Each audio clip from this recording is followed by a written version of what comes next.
Super 8-এর শেষ ম্যাচটার মধ্যে আফগানিস্তানের বিপক্ষে বাংলাদেশ একটা ম্যাচও না জেতার পরও বাংলাদেশের সামনে একদমই সুযোগ চলে এসেছিল একদম সরাসরি সেমিফাইনাল খেলার, যদি 12 ওভারের মধ্যে জিততে পারতো বাংলাদেশ। কিন্তু সেই ম্যাচে কি পরিকল্পনার কোনো ঘাটতি দেখছেন? এখানে পরিকল্পনা থেকে মাঠে কিন্তু প্রথম 6 ওভারে কিন্তু ম্যাচটা আমরা এভেতে চলে যাই এবং 12 পয়েন্টে অনেক হার্ড হার্ডল ছিল এবং আমি মনে করি যে এই জায়গাতে 6 ওভার পরে কিন্তু যখনই ম্যাচ আয়ত্ত বেড়ে চলে গেছে যে আমরা চেস করতে পারছি না, তখন কিন্তু যাওয়া উচিত ছিল ম্যাচ জেতার জন্য। তখন কিন্তু একটা সহজ পন্থায় ছিল, এক পর্যায়ে তো বল থেকে আপনার রান কম ছিল। তো সেই হিসাবে মনে করি এটা হলো প্লেয়ারদের অ্যাপ্লিকেশনের ঘাটতি এবং অ্যাপ্রোচের ঘাটতি।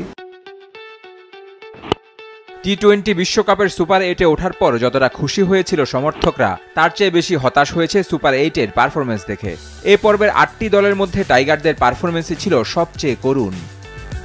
অস্ট্রেলিয়া ও ভারতের বিপক্ষে প্রথম 2 ম্যাচেই দাঁড়াতেই পারেনি নাজমুল শান্তর দল, আর আফগানিস্তানের বিপক্ষে আশা জাগিয়েও হাঁটতে হয়েছে জয়ের দ্বার প্রান্ত থেকে।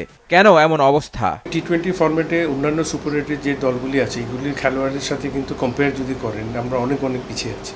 এই ফরম্যাটে আমরা এমনিই পিছিয়ে আছি, কারণ আমাদের খেলোয়াড়দের কিন্তু এক্সপিরিয়েন্সটা অনেক কম।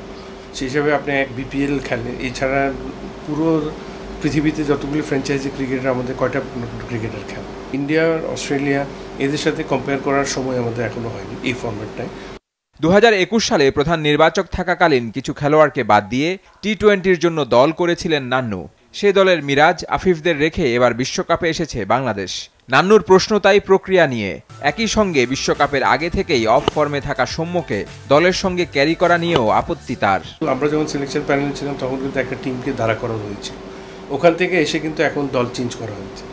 আমরা কিন্তু 21 সালের পর থেকে অনেকগুলি খেলোয়াড়কে একদম টিমের সাথে রাখি, তো সেই হিসাবে ওই জায়গায় কিন্তু আবার ওদেরকে ইনক্লুড করা হয়েছে।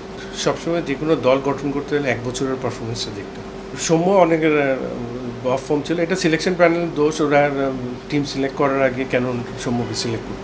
বিশ্বকাপে প্রাথমিক লক্ষ্য পূরণ হলেও আরও ভালো কিছু করতে না পারার দায় ম্যানেজমেন্টের পাশাপাশি খেলোয়াড়দেরও দিচ্ছেন এই সাবেক ক্রিকেটার। ক্রিকেট হলো ইন্ডিভিজুয়াল গেম, আপনাদের প্ল্যানটা কিন্তু দিবে হলো ওভারনাইট, ম্যাচের আগে আপনাকে বুঝাতে, কিন্তু ইউটিলাইজ করার পুরো দায়িত্বটা হলো খেলোয়াড়। এটার খেলোয়াড়কে সিদ্ধান্ত গ্রহণ করতে হয়। আপনি জানেন না যে ব্যাটিং করতে গিয়ে ফার্স্ট বলটা আপনার কি হাফ বলই পড়বে, শর্ট বল পড়বে না কী করবে, আগে থেকে তো আপনি এক্সপেক্ট করতে পারেন না। ঠিক প্ল্যানটাও কিন্তু ক্রিকেটে এইভাবে হয়, আপনাকে রাইট টাইমে রাইট ডিসিশনটা নেওয়ার ক্ষমতা থাকতে হবে। আপনি কীভাবে নিজেকে অ্যাপ্লাই করছেন, ইউটিলাইজ করছেন, দ্যাটস ভেরি ইম্পর্টেন্ট। তো সুতরাং একটা প্ল্যান নিয়ে কোনো প্ল্যান, সব সময় একটা প্ল্যান আমাদের অ্যানালাইসিসরা আছে, সবাই কিন্তু বেস্ট প্ল্যানটাই দেয়, কিন্তু বেস্ট প্ল্যানটা আপনি নিয়ে কতটুকু নিজেকে আপনি অ্যাপ্লাই করছেন মাঠে, দ্যাটস ভেরি ইম্পর্টেন্ট। পরের বিশ্বকাপকে টার্গেট করে এখন থেকেই সবকিছু ঢেলে সাজানোর উপর জোর দেন নান্নু।